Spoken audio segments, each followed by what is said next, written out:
जय आंजनेय मंगलाष्टकम्।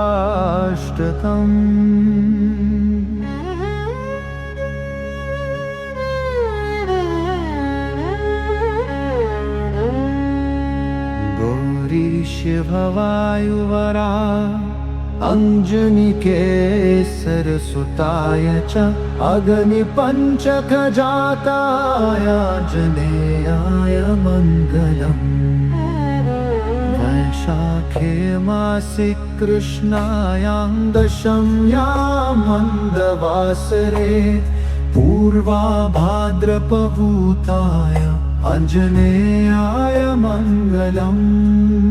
पञ्चाननाय भीमाय कालनेमिहराय च त्वं विन्यगोत्रजाताय आञ्जनेयाय मङ्गलम्।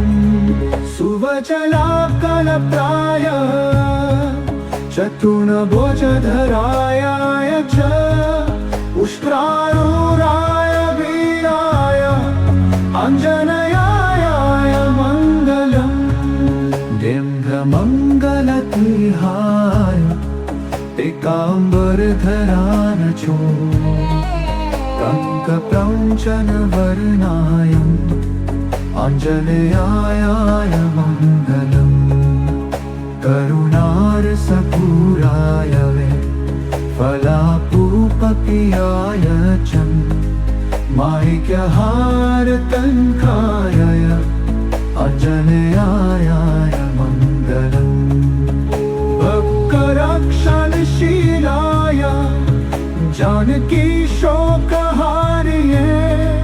सृष्टिकारणभूताय आञ्जनेयाय मङ्गलम्। रम्लावनविहाराय गन्धमादनवासिने सर्वलोकैकनाथाय आञ्जनेयाय मङ्गलम्।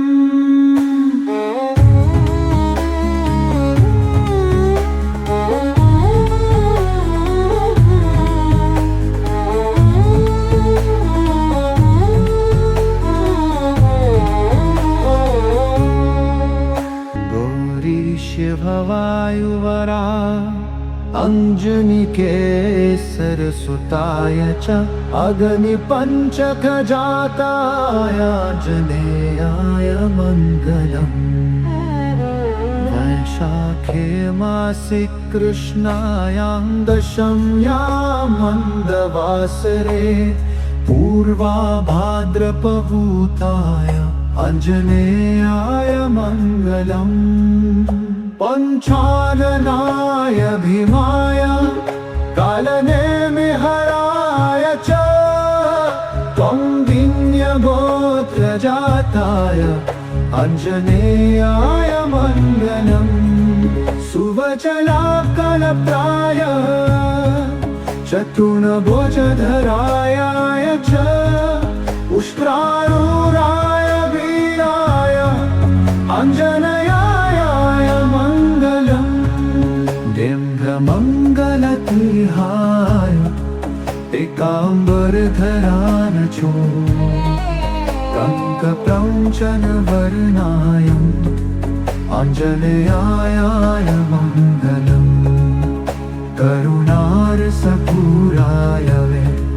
फलापूपकीयाय च माणिक्यहारतङ्काय आञ्जनेयाय मङ्गलम्। भक्तरक्षणशीलाय जानकीशोकहारिणे सृष्टिकारणभूताय आञ्जनेयाय मङ्गलम्। रम्लावनविहाराय गन्धमादनवासिने सर्वलोकैकनाथाय आञ्जनेयाय मङ्गलम्।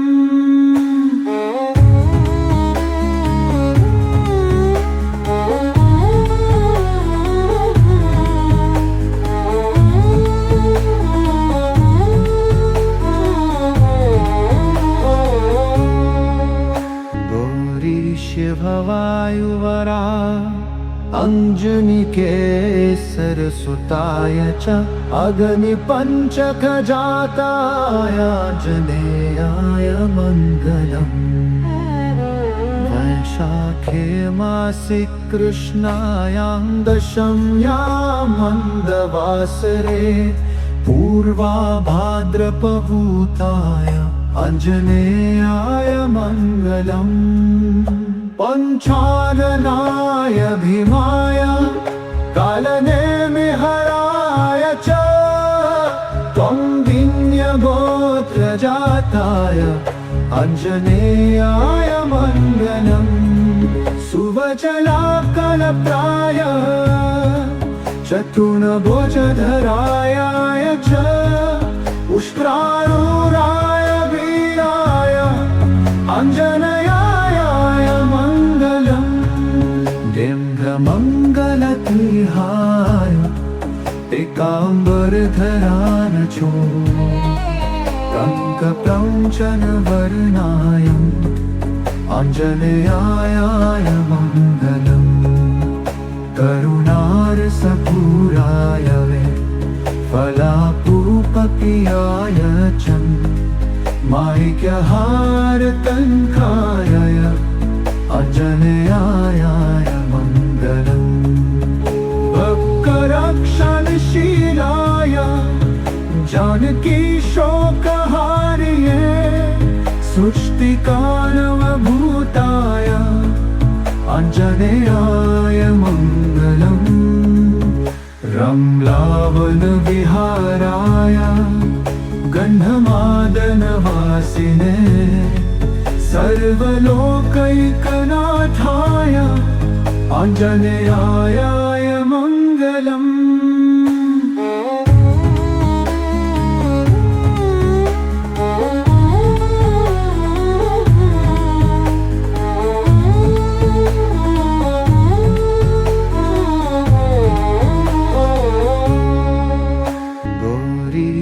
भवायुवरा अञ्जनिकेसरसुताय च अग्निपञ्चकजाताय आञ्जनेयाय मङ्गलम् वैशाखे मासि कृष्णायां दशम्यां मन्दवासरे पूर्वाभाद्रपभूताय आञ्जनेयाय मङ्गलम् पञ्चाननाय भीमाय कालनेमिहराय च त्वं विन्यगोत्रजाताय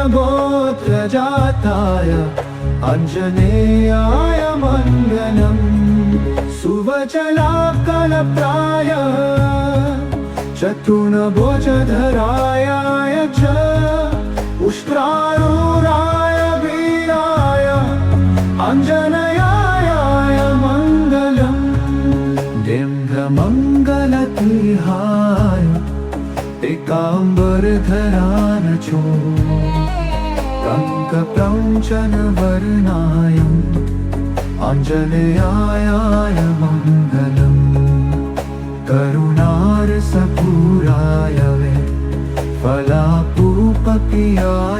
च माणिक्यहारतङ्काय आञ्जनेयाय मङ्गलम् भक्तरक्षणशीलाय जानकीशोकहारिणे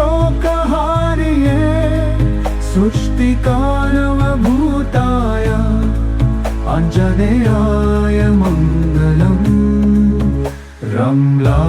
रम्लावनविहाराय गन्धमादनवासिने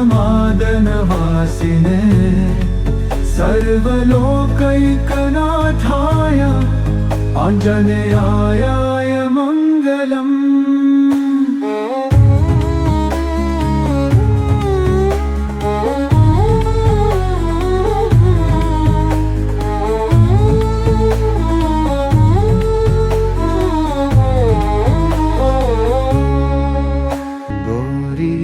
भवायुवरा अञ्जनिकेसरसुताय च अग्निपञ्चकजाताय आञ्जनेयाय मङ्गलम् वैशाखे मासि कृष्णायां दशम्यां मन्दवासरे पूर्वा भाद्रपभूताय आञ्जनेयाय मङ्गलम् पञ्चाननाय भीमाय कालनेमिहराय च गोत्रजाताय आञ्जनेयाय मङ्गलम् सुवचलाकलप्राय चतुर्भुजधराय च उष्ट्रारूढाय वीराय आञ्जनेयाय मङ्गलम् दिव्यमङ्गलतिहाय एकाम्बरधरान चो टङ्कप्रौञ्चनवर्णायम् आञ्जनेयाय मङ्गलम् करुणारसपूराय फलापूपकीयाय च मायिक्यहारतङ्काय आञ्जनेयाय मङ्गलम् भक्तरक्षणशीलाय जानकी शोकहारिये सृष्टिकालवभूताय आञ्जनेयाय मङ्गलम् रम्लावनविहाराय गन्धमादनवासिने सर्वलोकैकनाथाय आञ्जनेयाय मङ्गलम्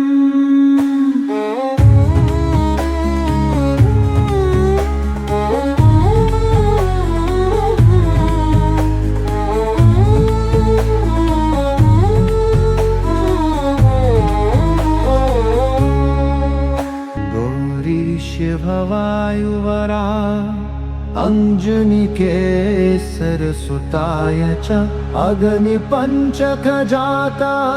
आञ्जनेयाय मङ्गलम् वैशाखे मासि कृष्णायां दशम्यां मन्दवासरे पूर्वा भाद्रपभूताय आञ्जनेयाय मङ्गलम् पञ्चाननाय भीमाय कालनेमिहराय च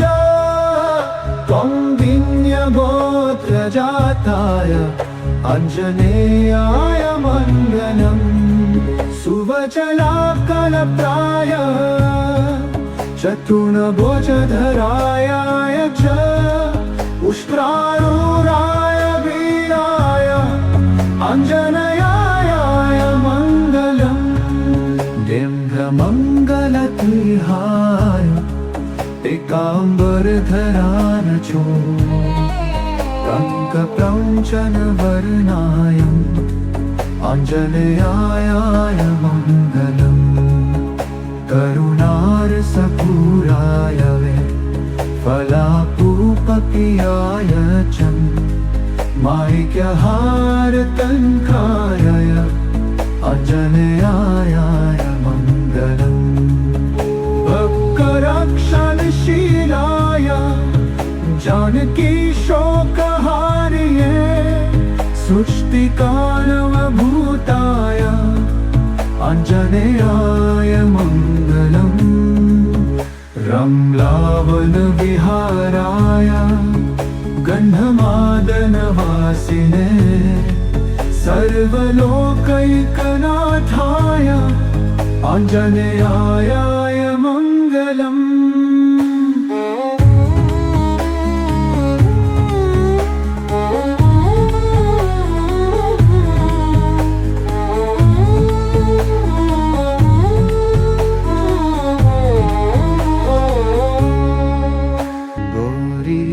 भवायुवरा अञ्जनिकेसरसुताय च अग्निपञ्चकजाताय आञ्जनेयाय मङ्गलम् वैशाखे मासि कृष्णायां दशम्यां मन्दवासरे पूर्वा भाद्रपभूताय आञ्जनेयाय मङ्गलम् पञ्चाननाय भीमाय कालनेमिहराय च त्वं विन्यगोत्रजाताय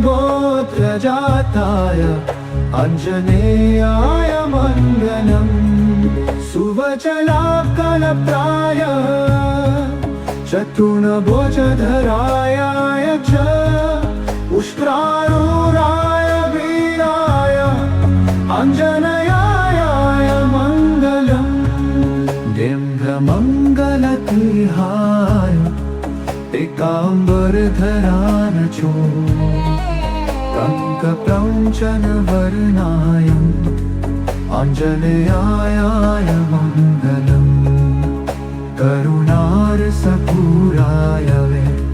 फलापूपकीयाय च माणिक्यहारतङ्काय आञ्जनेयाय मङ्गलम् भक्तरक्षणशीलाय जानकीशोकहारिणे सुष्टिकानवभूताय आञ्जनेयाय मङ्गलम् रम्लावनविहाराय गन्धमादनवासिने सर्वलोकैकनाथाय आञ्जनेयाय मङ्गलम्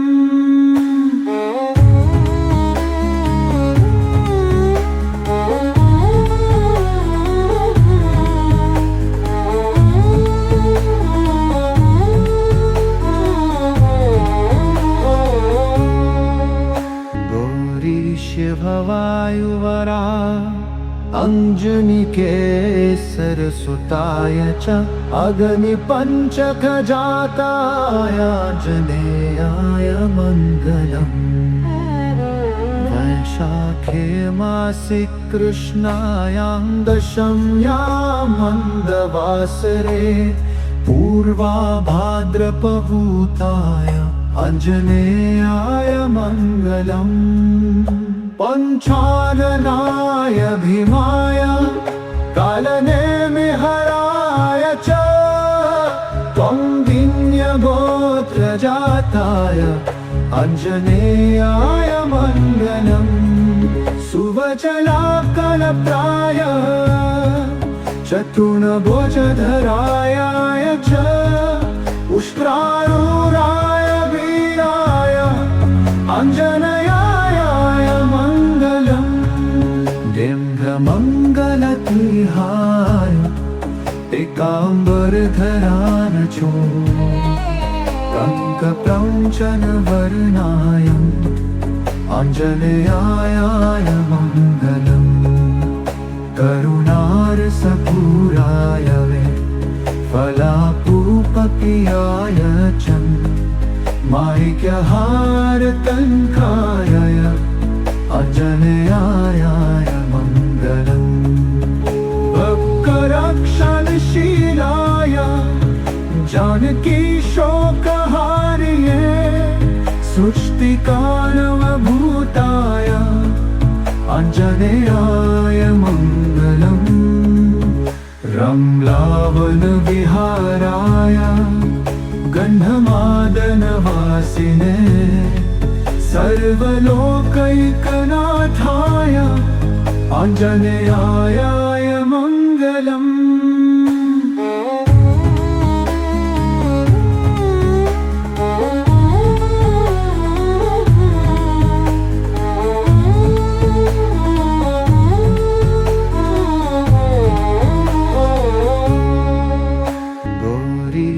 भवायुवरा अञ्जनिकेसरसुताय च अग्निपञ्चकजाताय आञ्जनेयाय मङ्गलम् वैशाखे मासि कृष्णायां दशम्यां मन्दवासरे पूर्वाभाद्रपभूताय आञ्जनेयाय मङ्गलम् पञ्चाननाय भीमाय कालनेमिहराय च त्वं विन्यगो प्रजाताय आञ्जनेयाय मङ्गलम् सुवचलाकलप्राय चतुर्भुजधराय च उष्ट्रारूढाय वीराय आञ्जनेयाय मङ्गलम् दिव्यमङ्गलतिहाय पीताम्बरधराय च कङ्कप्रौञ्चनवर्णाय आञ्जनेयाय मङ्गलम् करुणारसपूराय फलापूपकीयाय च माणिक्यहारकङ्काय आञ्जनेयाय मङ्गलम् भक्तरक्षणशीलाय जानकी शोकहारिणे सुष्टिकानवभूताय आञ्जनेयाय मङ्गलम् रम्लावनविहाराय गन्धमादनवासिने सर्वलोकैकनाथाय आञ्जनेयाय मङ्गलम्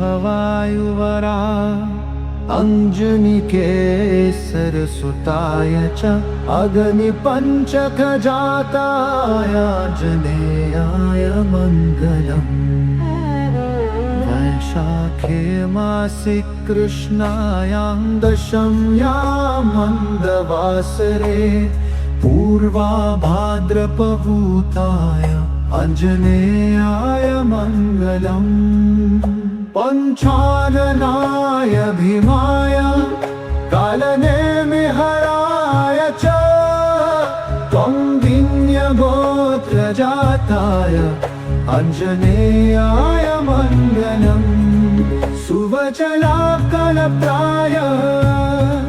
चतुर्भुजधराय च उष्ट्रारूढाय वीराय आञ्जनेयाय मङ्गलम् दिव्यमङ्गलतिहाय पीताम्बरधराय च कङ्कप्रौञ्चनवर्णाय आञ्जनेयाय मङ्गलम् करुणारसपूराय फलापूपकीयाय च माणिक्यहारकङ्काय आञ्जनेयाय मङ्गलम् भक्तरक्षणशीलाय जानकी शोकहारिणे सुष्टिकानवभूताय आञ्जनेयाय मङ्गलम् रम्लावनविहाराय गन्धमादनवासिने सर्वलोकैकनाथाय आञ्जनेयाय मङ्गलम्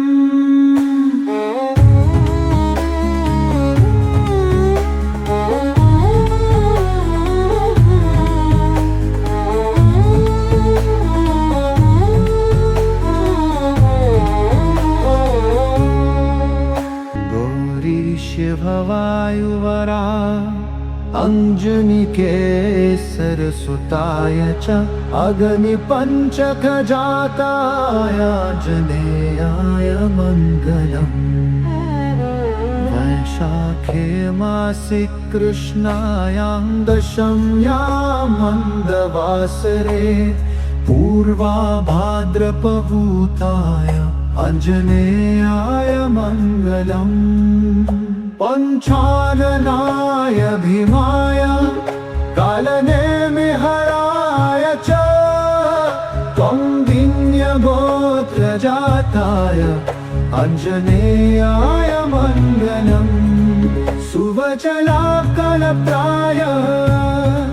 चतुर्भुजधराय च दारुराय वीराय आञ्जनेयाय मङ्गलम् दिव्यमङ्गलतिहाय पीताम्बरधराय च कङ्कप्रञ्चनवर्णाय आञ्जनेयाय मङ्गलम् करुणारसपूराय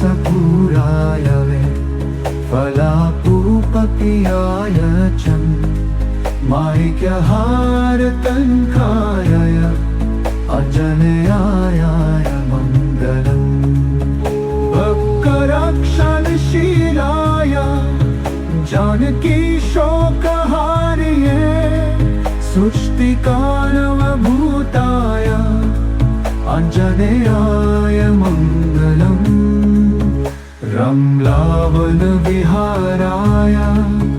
गन्धमादनवासिने सर्वलोकैकनाथाय आञ्जनेयाय मङ्गलम्।